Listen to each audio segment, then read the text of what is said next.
So, Merry Christmas to everyone on YouTube. We had a pretty good Christmas here. Uh, Spent most of the day in the kitchen cooking. And when we were finally done in the kitchen and we're sitting down to eat, well, I think it was actually after I gotten done with the cleaning, we were sitting down to watch some TV finally. I hear the coffee brewing, the coffee maker brewing, and I was like, what in the world? And there goes the boys. And I'm like, what in the world? Why is the coffee brewer going? And I didn't think anything of it until I keep listening. And I look over, and sure enough, it's going. No cup underneath it, nothing. I got 4 ounces of water, 4 ounces of hot water all over my dining room floor before I figured it out and hit the button off. No one had been near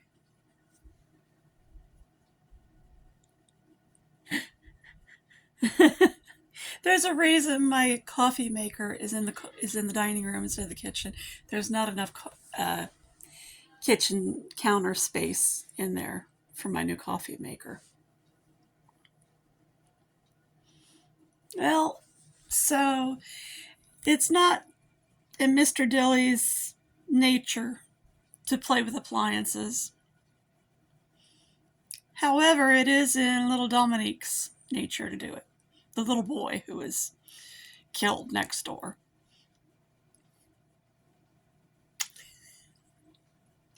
That little kiddo has been known to play pranks like that. No, he's to my knowledge, he's never seen this coffee maker before. Either that, or he's been watching me uh, uh, working with his coffee maker. And this was his Merry Christmas to us. Hi, I'm still here. I thought I had finally gotten this little guy to cross over once I figured out what his name was. When I was poking around at the library to figure out who the little guy was. I had found now I had read the article on YouTube when I found the article back in 1992. The toddler killed at 2304 next door. Uh, Dominique Taylor. And Teddy had the video taken down because he didn't want anyone to know that I had figured out who the little boy was that was killed, and that they were actually aiming for Donald's garage to scare Donald and Evelyn into selling this house to them, and instead the bullet ricocheted off of possibly his radio tower and hit the bathroom instead and struck little Dominique right in the head as he was taking a bath. He didn't want anyone in the YouTube world to know that I had found the article and that it was a couple of his boys who did it as teenagers.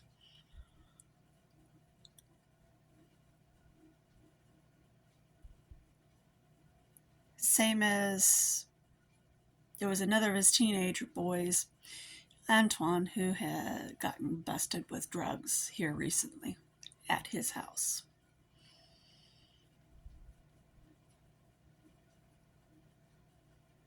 When Donald died, he was hoping to wait out until Evelyn died. She did 6 years later, to buy the house off of estate sale. Well, that didn't happen because Evelyn knew exactly what Teddy was doing and sold the house discreetly to me because I had money to do it. And I didn't know about the neighborhood wars going on here, that the Inman family was trying to take over the whole neighborhood. And I got caught up in it without knowing why.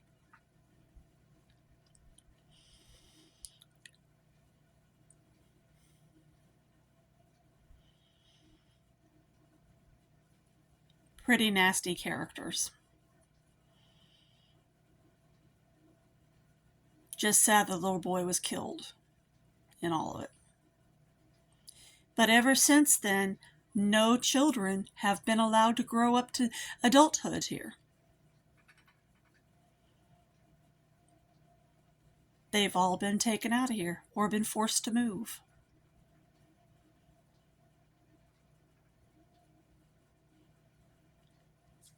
And it's been suspected that Tracy Inman has been the one calling DCS on every family with children in this neighborhood in hopes that the families would all move away.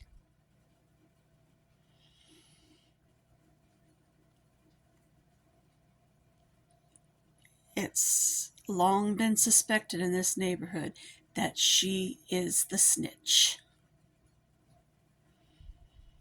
Everyone in this neighborhood suspects her.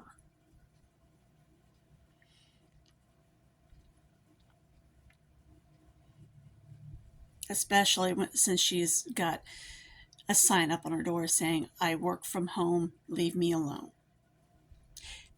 Who else would work from home all the time and doesn't want company around than someone who's always the neighborhood snitch?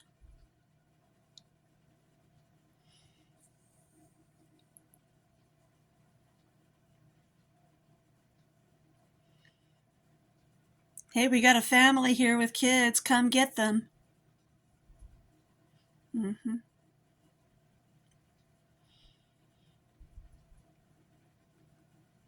There's got to be a special place in hell for her.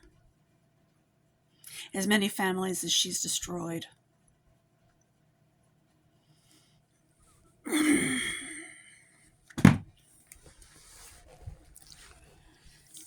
This neighborhood's not going to be allowed to flourish again until they're gone. That's just how it's going to be.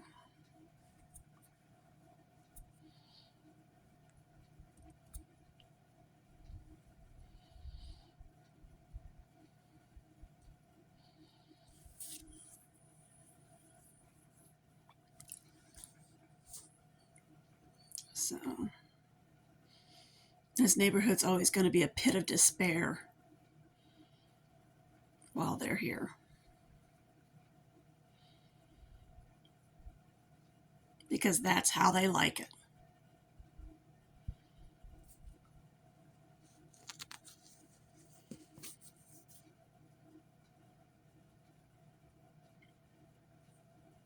That's why there's houses falling into deep disrepair, being swatted, being used for drug pits, everything. Being used for gang activity. It's horrible.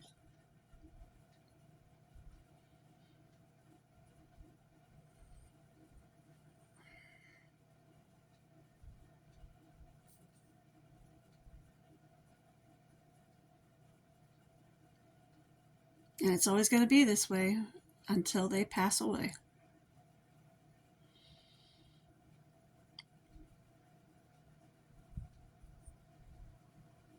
That's been my observation in the last 2 decades I've lived here.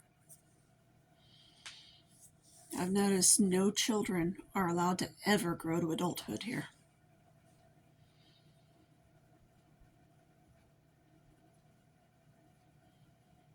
You always see DCS here. Or people being forced to move out.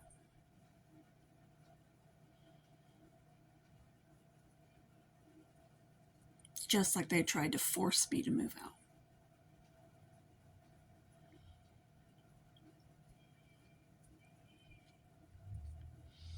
And it's sad that little Dominique did not live to adulthood either. He was killed instead of being allowed to grow to adulthood.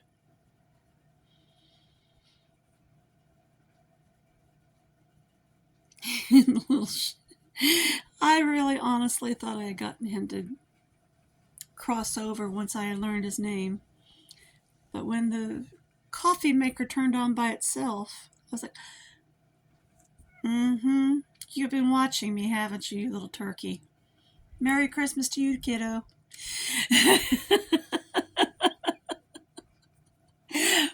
Brand new coffee maker. All of a sudden it turns on by itself. Okay then. We're both sitting in the living room watching TV. Actually, Chris was sound asleep. He had passed out after we got done eating. I usually let him fall asleep on the futon, no problem. So he's asleep. I'm watching TV. Coffee maker turns on by itself. Okay then.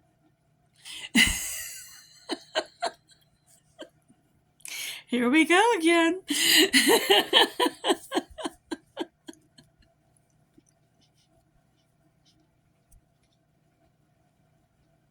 People wonder how I can live in a haunted house, and I'm like, I've lived here 20 years. Big whoop. I've lived in other haunted houses, like the one I grew up in Woodlawn. On Woodlawn Avenue in Logansport. That one was definitely haunted. The apartment I lived in Colorado Springs in 714 Don Juan. That place was, egad! That was not a human spirit either. We only lived there a few months. That, yeah. If you can live through a demonic possession, a human spirit's okay to deal with. A human spirit or two, they're mild. Those you can deal with. Those you can live with.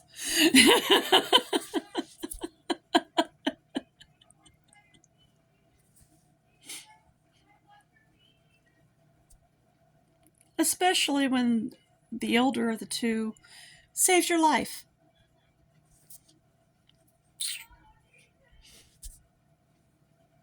Mr. Dille did save my life when I had my stroke. Good on him. So I have no problem sharing my space with a couple house guests from beyond.